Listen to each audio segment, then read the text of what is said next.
Hello, this is Ruth Bruner. Today is May 23rd, 2024, and I'm here at Clearview Library with Erich Ehrlich. And we're going to talk today about his family and what he remembers about the businesses they owned in downtown Windsor.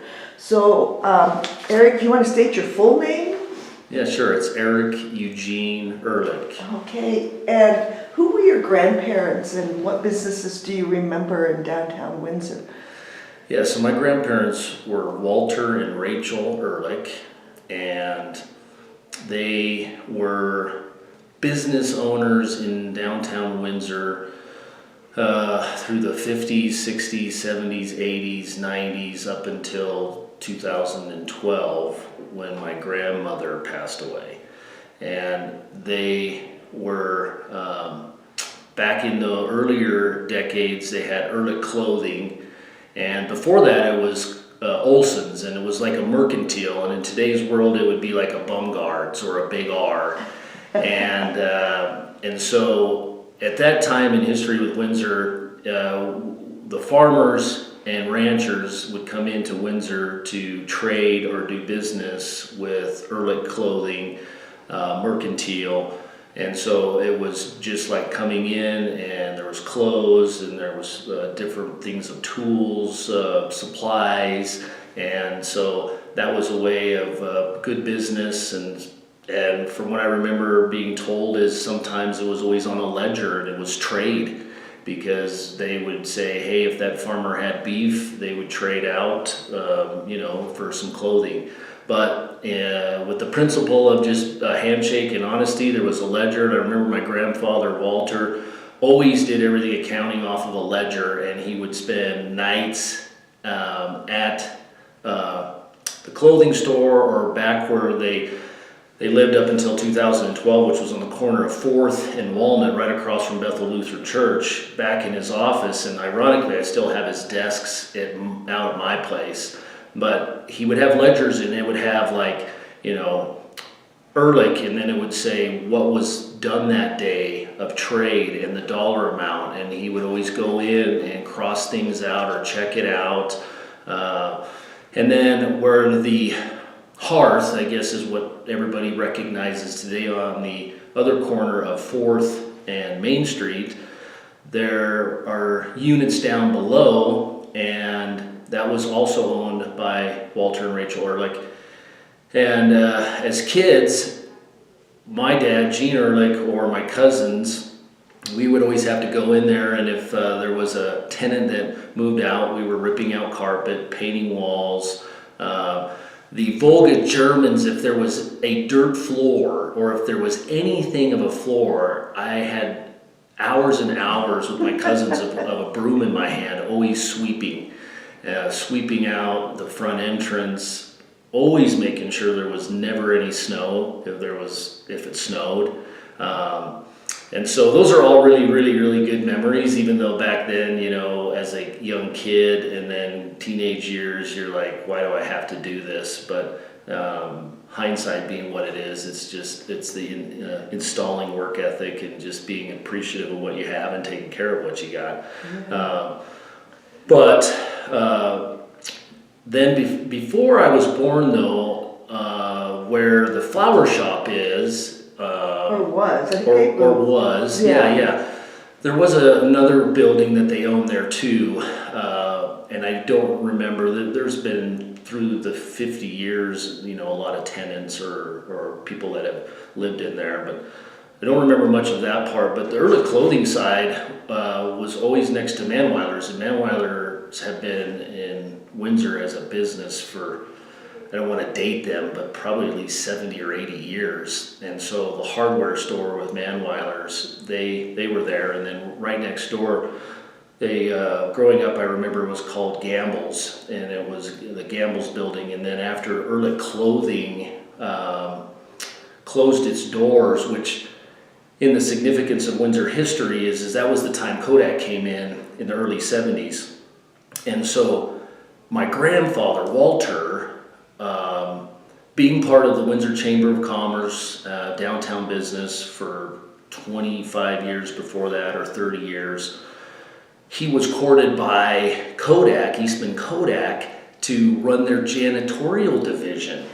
So my grandfather went to go work, as many people did in 1972, 73, 74, to go work for Eastman Kodak. And so he then went and worked for Eastman Kodak. And so then Ehrlich Clothing, then I remember I wasn't doing any of the work. These were my older cousins. But they actually took and created 2 different units in there, so there could be 2 different businesses. And for anybody that would remember in the early 2000s, even to date, is when you go there now next to Manuel Appliance, there's like a thrift store or a knick-knack store. And so we would go into those units, and they were all hardwood floors. And so we were always sweeping the floors. So what do you attribute to your grandparents' work ethic, and how did they get into like the clothing business? Do you know anything about what they did back in Volga, Germany, Volga, Russia, or what? Why were they not the farmers, or how did they get started in that business? Yeah, great question. Because so they are Volga Germans, and they come from the village of Grim, Russia, which is in that Volga River Valley, the Volga River there, which, as many people would already probably know, is that is a fertile ground, similar ground to the Poudre Valley, which is here for farming. And then the ancestry with Catherine the Great, the Germans all came from Germany, which was along the Rhine River Valley, which that is a very fertile farm. So the lineage of my family, much like a lot of the Germans, Volga Germans that came to Windsor, were farmers. And my grandfather had 4 brothers, actually 5 brothers and 2 sisters. And they all came over, 3 of them came over in 1903. And then my grandfather was born in 1915 in Chicago, Illinois, as they were making their way here to Fort Collins, Windsor area. Originally, because it was letters that were being passed across, to Russia, so family that was here, or acquaintances, or people to get away from what they feared was going to be the suppression and things that happened with Stalin back in Bolsheviks and stuff. Yeah. So then, how did they finance opening a store? Have you ever wondered about that? No, did you ask? I did. Yeah, I did, because all of those brothers became farmers. Yeah. And so my grandfather wasn't a very good farmer. Oh, well. And so they farmed in Windsor, around where Tozier Primary School was. They farmed there. Then they farmed north of town on the corner of County Road 74 and 257. They farmed there for a lot of years. He just wasn't a very good farmer. And so my grandmother, Rachel, when they were in town, which is in Windsor now, farming, she would go to work for the Olsons, who owned the mercantile clothing store before. So she was working for the Olsons, and luck would have it that the Olsons went to my grandmother Rachel and said, well, we're done with this. Would you like to take it over? So then, I'm sure talks were had or whatever, and my grandmother told my grandfather, you need to quit farming. And so that started Ehrlich Clothing, and then the opportunity for them to buy buildings in downtown Windsor, and then they had a couple rental properties, and at that time that was all around like Chimney Park, where Chimney Park Pool is. A lot of those original homes that were built in the 1920s and 30s. They had a couple houses that were over there. So that's how they got started in the business side versus farming. Business side, because we don't often realize that Windsor had a lot of businesses downtown.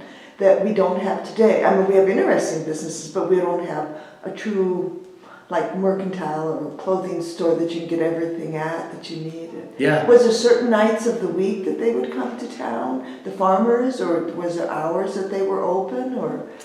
Well,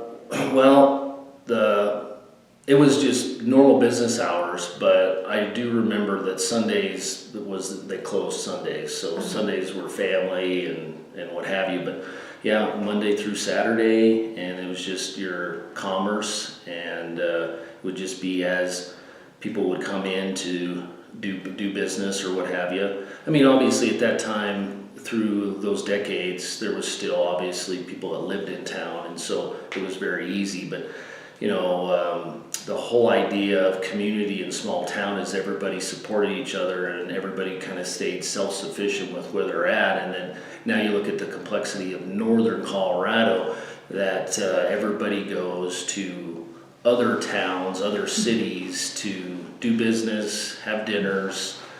When you brought that up about how people would just stay in town, I remember in 1976 or 77 going to Star Wars at the movie theater in Windsor, which is where the gazebo is today, next to Red Zone. Yes. On the corner of 5th and Main. There was a movie theater there.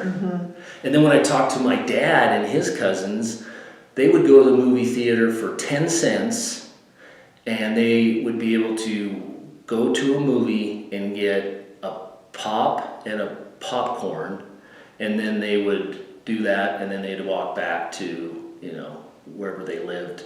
At that time, it was pretty much 1st Street to 7th Street. Yeah, no, that was kind of the main residential area. We take for granted how much Windsor's grown. So, tell me what kind of businesses you remember being underneath the hearth. I know there's that red brick building on 4th and Main Street. There was the Why Not Cafe, and then when I moved here in '74. So so the Why Not Tavern was right on the corner, and you know, cafe, like you said, you could get a lunch, you could get libations, and you could have some fun there. That was kind of a hangout point. Then through the years, my oldest aunt, Frances Specht, and Betty Martin had Country Clips and Curls, which was just a little hair salon. And so I remember going in there and getting a haircut, and then after a haircut, maybe having to sweep the floors. You know, always come back and sweep the floors. And then, you know, and then there was like Blockbuster Video. Yeah, that's right. It was called Budget Movie Rentals. And you used to be able to go in there, and it was a big blue case, a VCR that you could rent with a couple VCRs. And so kids in the 70s, 80s, 90s, VCR time or whatever, you know, on the weekends, you would go and hang out at a buddy's house or whatever and watch movies. And then there was the Electronic Center, which was before its time like a modern day Radio Shack. And Electronic Center was just anything to do with car electronics or household electronics. And you could go in there and get a radio, or you could get headphones or binoculars or whatever. Those are the ones that I remember being in there the longest, going through 70s, 80s, 90s, and 2000s. Yeah, I think the Budget movie moved over to Windsor-West Shopping Center. Could be. In the late 80s. But it was first there, and they were VHS tapes that you had to rewind them before you brought them back. Or they'd charge you a fee or that. So what was the Why Not Cafe like? Did it have a shuffleboard table? The little... So I was really still pretty young, but it was what you would imagine, where you walk in and then there was a bar stools and bar, and then there was shuffleboard table, and I think there was a pool table, and then in the back side in the lot, you could come in through the back there too. The kitchen was just right in the very back. That's in all of those units, the Gamble's building, we'll just call it the Hearth building now, or the building that was over where used to be the flower shop next to that, because I want to say the Winters, Bob and Janet Winter owned that in like the That's 80s. Right. They did put a flower shop because they had the flower shop. All of the utilities or the mechanics were always in the back of the building or rear of the building, and so that's where if there was any opportunity for a retro of a kitchen or bathroom or utilities, that was always where those were found. The other intriguing thing about Walter and Rachel Ehrlich is that behind the Gamble's building, all that stuff up, and it actually still is today, it was all dirt lots. And it was usually just for parking for the tenants or people that work there to keep people not parking onto Main Street. So Main Street was for the clients or for people to have access to enter in at the front entrance. There was an old outbuilding that sat parallel to the Union Pacific Railroad, and then after you'd see the outbuilding, you'd go across the railroad, and then now what's existing is Boardwalk Park. But in that outbuilding right there was my coin today, my grandfather's like man cave or man shed. And so I remember always having to go out with my cousins to his shop to get materials, because not just the Volga Germans, but that's my heritage and lineage, is that they kept everything from nails, screws, pieces of wood, trim, anything that was left over from doing a tenant finish inside those units. We would first go out there first before my grandfather was even willing to go and buy new stuff. So we learned how to take what we had to make it work. And they were all in a Folger can buckets, like that would be a bucket of nails, or mason jar would have bolts in it, and they would be all put up, and it wasn't like a disaster. It was organized. So you could go in, and if he said, or my grandma, which actually was more, Rachel Ehrlich was really kind of more of the take charge. Kind of like, hey, you go out to the shed and get 6 2x4s and bring them over to the Gamble's building or bring them over to the Hearth building. And so we would go grab it and we just walk to those locations to do stuff. So I have to give that little history of Walter and Rachel Ehrlich, that shop. I always looked at it as like the shop of death, because that was where all the work was going to start. And then too is the private property or people taking or were appreciative of their properties. There was never any weeds. And so even though I was out in a dirt lot, we would have to go out there and hoe and rake if there was starting to be any weeds around that railroad track maintenance or machine shed, if you want to call it. And even if there was any weeds or anything in the back lots of those properties, get it taken care of. And did you guys own those, or how did that work? Because I know there's a lot going on with the DDA right now in downtown on what's called the back lots. Yeah, so that was, that back lot was owned up by what was called W.R. Ehrlich, which stood for Walter and Rachel Ehrlich. That was the name of the company up until like 2002, 2004, and then it was sold, the lot and that machine shed that was there. So then the machine shed disappeared because the person that bought it didn't need that but had that lot. And then with the emergence of the DDA and everything that they're doing of revitalization and stuff with the downtown district, it came about that Walter and Rachel Ehrlich still owned dirt. Yeah. And so through the mishap of just recording of property deeds, or just however all that came about, W.R. Ehrlich donated the small amount, it wasn't very much, to help assist with the DDA to complete a portion of the project that they needed from 4th to 5th Street. Yeah. Now, how about that mural that's the building just east, with a empty lot just east of what's now Manweiler Appliance and the thrift store building. And it has, what up above it, that building has the lodge. It's the Mason Lodge with the staircase. Yeah. And so they've redeveloped that lot there. I'm trying to get people to know where we're at. Yeah. Put a mural up with the history of Windsor.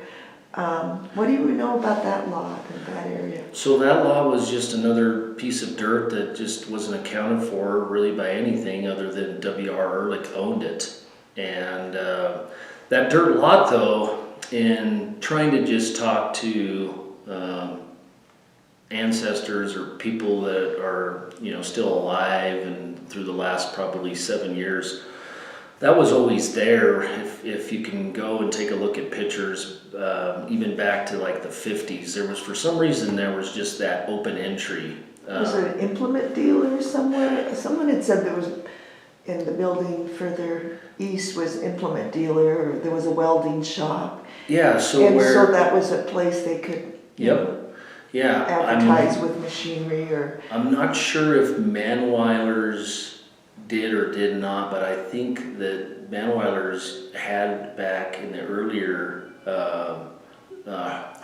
Herb Manweiler, if I get that right, did have some implements. Yeah. But anyways, that piece that's right there is now a entry or walkway of opportunity for people to hang out and sit. They've got chairs and stuff that will create an access to go and get over to Boardwalk Park. Which is beautiful. Which is really cool, yeah. What do you remember about Boardwalk Park? The lake, Windsor Lake, as a kid? Because you could have gone from the tool shed out to the lake and go swimming and disappear from work. Yeah, so never really experienced what we remember as Windsor Lake. However, there was a swimming pool that was out there where now is the museum of some buildings. Yeah, it's right, sitting in that open grass area where the depot. Yep, exactly. East of the depot. And so the experience in the 80s was we would have with what was called Windsor Dolphins. It was a swim club. That's where we swam, was in that swimming pool outside. And everybody talks about, growing up that you had to go to school uphill both ways in the snow with no shoes to make it sound like it was really miserable. I don't remember ever there being a pool that was heated as a kid. So if we were swimming, it was cold. Yeah. But that's where kids in 70s and 80s would go if they wanted to go swimming. And then the new swimming area became Chimney Park, which has been there for decades. Yeah. But everybody went in terms of families, if it was Sundays, to the Windsor Main Park for picnics. So the Ehrlich family picnic, which was Walter and Rachel, and then all Ehrlichs in northern Colorado, the third Sunday in August every year was the family picnic. Okay. And so growing up as a kid, that was really fun because the main park is really where my generation, and I want to say the generation before, which would be my dad's generation and his cousins, the main park was kind of the community park. When I say main park, Windsor Main Park, because there's so many parks now. The one on 3rd between Locust and Elm. Yeah, just to the south of the town hall. And there's the big fire chimney cookout area there where the picnic shelter is off of 3rd Street. that the Lions Club built. Did you ever use that to cook in, or what did you use? Or Usually a lot of that by the aunts and grandmas, that was already pre-cooked, because at that time, which I miss dearly today, was German sausage, Grebbel, noodles with butter, kraut burgers. So there was, they baked them in the oven, and then they put them in the pans, and then they put a cover over it, and then just brought it out there, and everybody would sit. But that gazebo, I don't know when that gazebo was built. If it was when it was built with the main park in the 10s or 20s. When those families would get together, because if that was the third Sunday in August for the Ehrlich family picnic, there were other families that were doing it too, and I could go through all kinds of names that have been around at that time. So ironically, if it was asked by another family or whatever, Johnny Fritzler and the Polka Tunes, oh yes, or Holman would go and set up in that gazebo, and they would play, which we call it a Dutch hop. They would play polka, and so you would see kind of the older generation maybe doing a little polka, and then the kids were just all out there frolicking and jumping around, and so that's why I'm pretty sure that Sundays you couldn't go anywhere downtown in Windsor, because everybody was spending time either going to church, and then after that was family picnics. Yeah. Wow, those are wonderful memories, Erich. Before we close, I wanted to make sure we mention now Rachel, your grandmother, what was her maiden name, and then any of the cousins that you've mentioned, so maybe they might have photos or information about even that lot where they now have the mural, or any facts we spoke of that, because I know you've lost a lot of the older generations, but tell us about those so we make sure we acknowledge them. Yeah, absolutely. So Rachel's maiden name was Rhein, which is another Volga German, and that family, the Rheins, also came across in the same Saratov Valley. Now, she had 11 siblings. Okay, so we don't have to name all Yeah, those. yeah, it's okay. But then Walter Ehrlich, like I said, he had 6. One brother died at 3 coming across in 1903, just because of influenza and diseases and stuff that were on boats, much like any other families that had to suffer that journey across the Atlantic Ocean. But then Walter and Rachel Ehrlich had Francis, which is Francis Speck. Okay. Mary, which one goes by Nikki Bottoms. Okay. Carolyn Markheim. Okay. Then the youngest was Jean Ehrlich, which is my dad. Yes.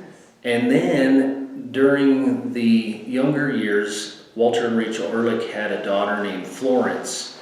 And at age 20 or 21, she died of leukemia. Oh. So that was a passage, as much like many families have to deal with. So that was probably a dark time for the family at that time. But that is the lineage of Walter and Rachel Ehrlich in Windsor. We would run out of time with all the brothers, but there are a lot of cousins and great uncles, great aunts. And then my immediate cousins from Francis down to Jean Ehrlich, my sister Allison, her last name's now Tater, she still lives here in town. And then my cousin Kirk Markheim, he still lives here in town. Otherwise, all the other cousins have moved and live in other states. Yeah. So, the generation families have kind of shrunk down, and it's really cool that the Windsor-Severance Historical Society does this, because it's a history of our community. And then as the Historical Society continues to still do this footprint, 50 years from now, they'll be talking about things that we're talking about in 2024. Yeah. So it's really cool to be able to, and it wasn't maybe necessarily me asking all the questions, but as I got older, I wanted to just know more about Walter and Rachel Ehrlich, because I had heard that they were good stewards of the business community, and they were a bloodline, much like many other business owners that were there to give back to the community, be in the community, eat, breathe, and sleep in the community, and that we saw a lot of that in the tornado 16 years ago, in 2008. Everybody gets together on that. Yeah, so that's great. It's really my pleasure to interview you and capture this moment of history of downtown Windsor that we often take for granted. So thank you for your time, Erich. Yeah, thank you, Ruth.